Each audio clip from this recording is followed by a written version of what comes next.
Assalamualaikum warahmatullahi wabarakatuh.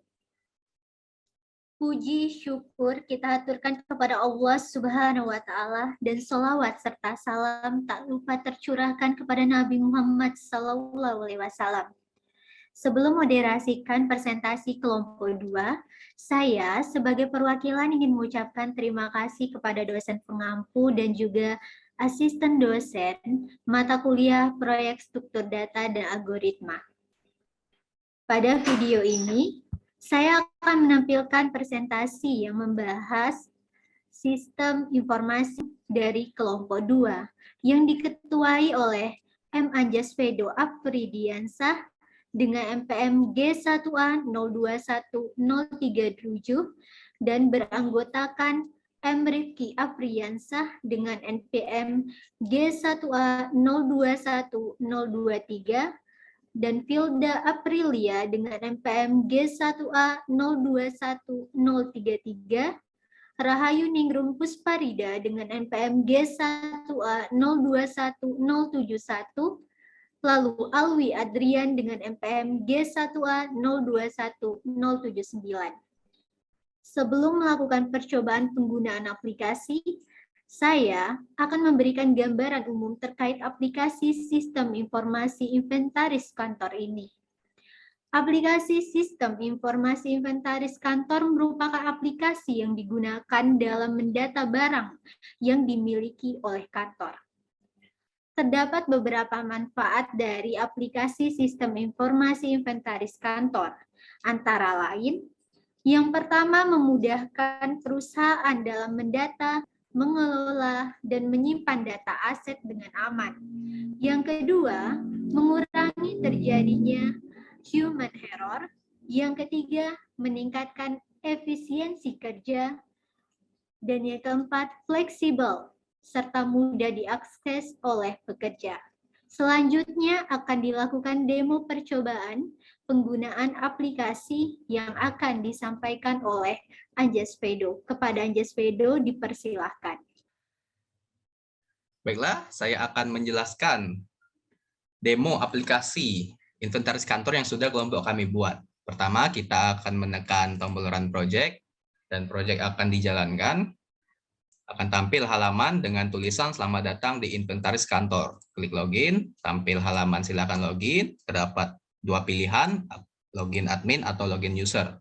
Jika kita menekan login admin, tampilan login admin akan muncul. Kita dapat memasukkan username, admin, dan password 1234. Klik masuk, login berhasil, dan tampil halaman data inventaris kantor secara admin. Di sini kita dapat menambahkan data, menghapus data, dan juga mengubah data atau mengeditnya. Contoh menambahkan data, kita dapat menambahkan seperti nama barang, flash disk, alat jenisnya, alat elektronik, harga per unit contohnya 30.000, dan jumlah barang 5 contohnya. Lalu klik tambah, dan data akan ditambahkan di tabel.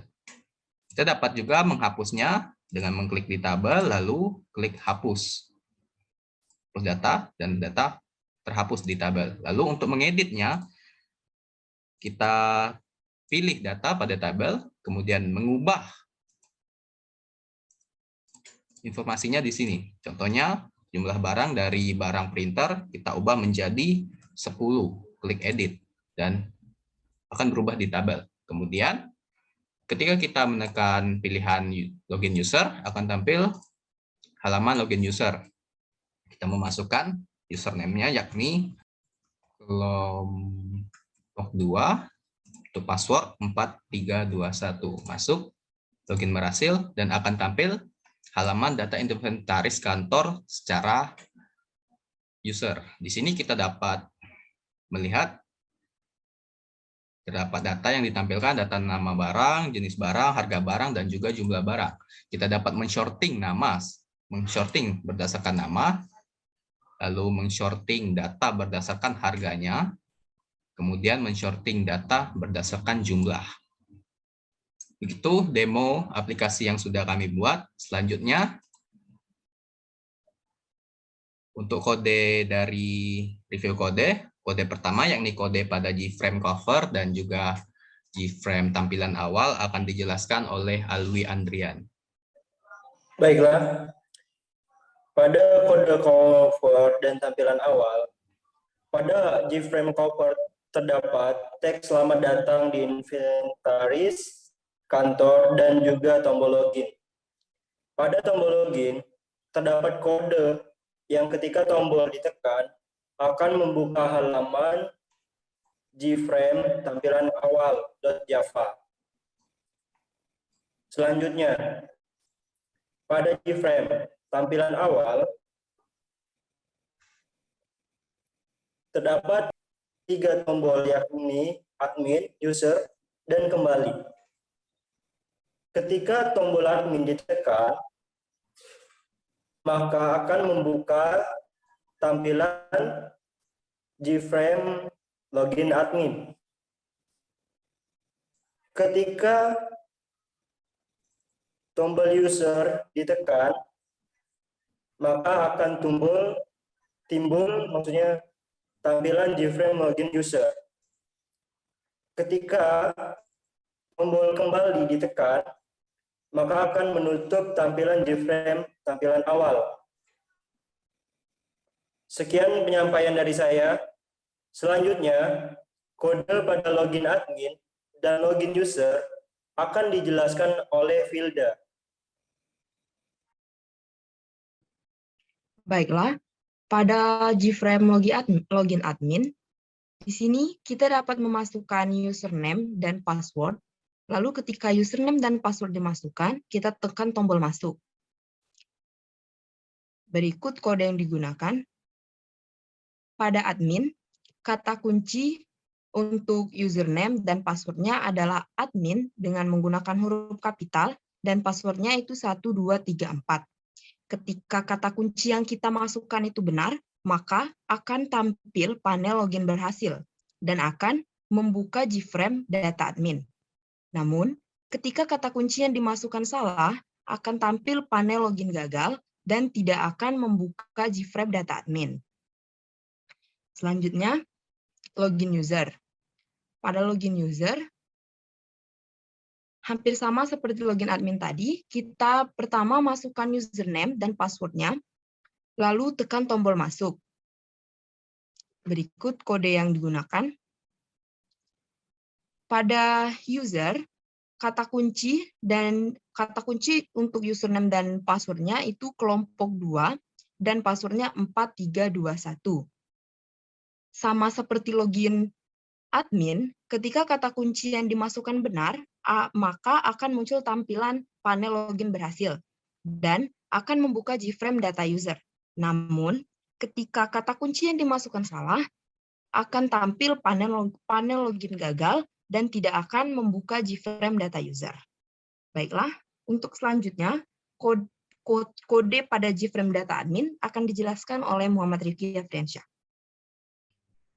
Baiklah, pada Gframe data admin, kita dapat memasukkan nama barang, harga barang, jumlah barang, kemudian memilih jenis barang pada combo box.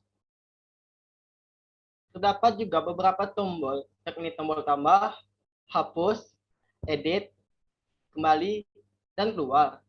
Kode yang digunakan antara lain,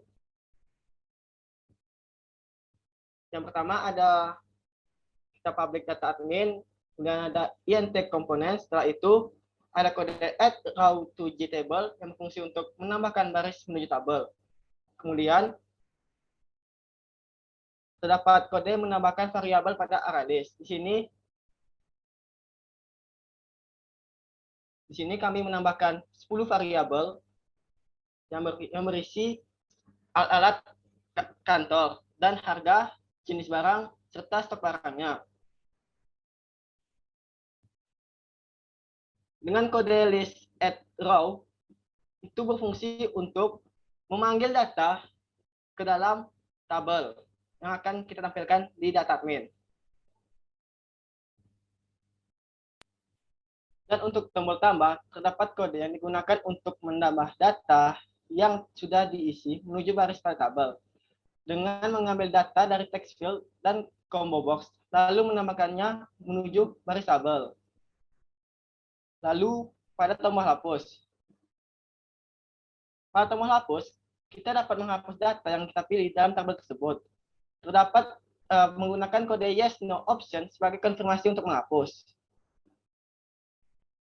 Kemudian dengan kode model remove row selection row index, kita bisa memilih data tersebut dalam tabel, lalu menghapusnya dari tabel tersebut.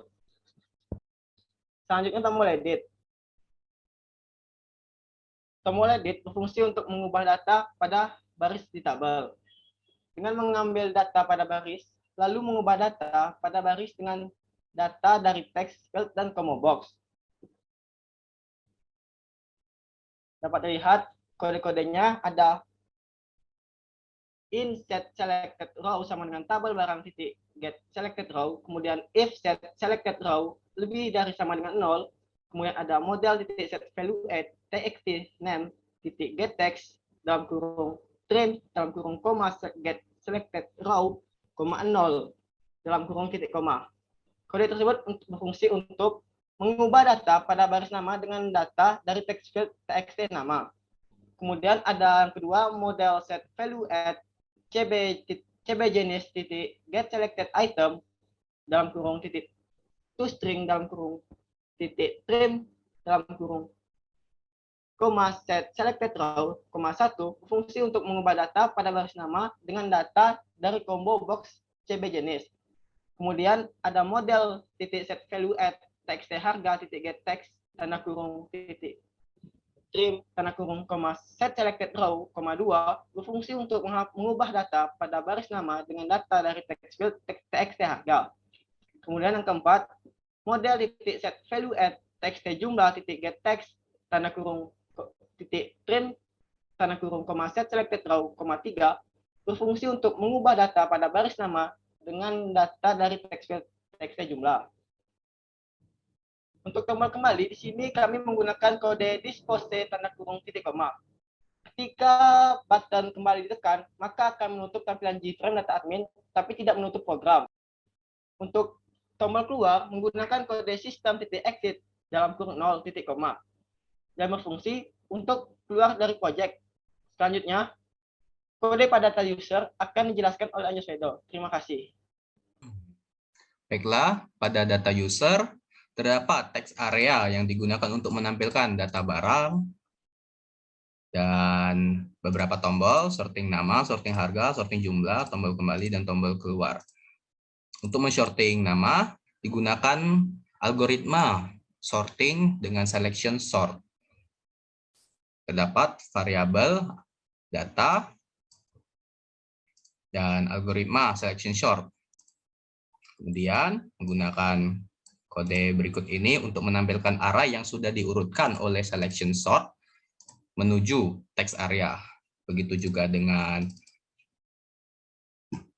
button urutkan berdasarkan harga, sama menggunakan array data, kemudian algoritma, tetapi di sini menggunakan algoritma berdasarkan integral.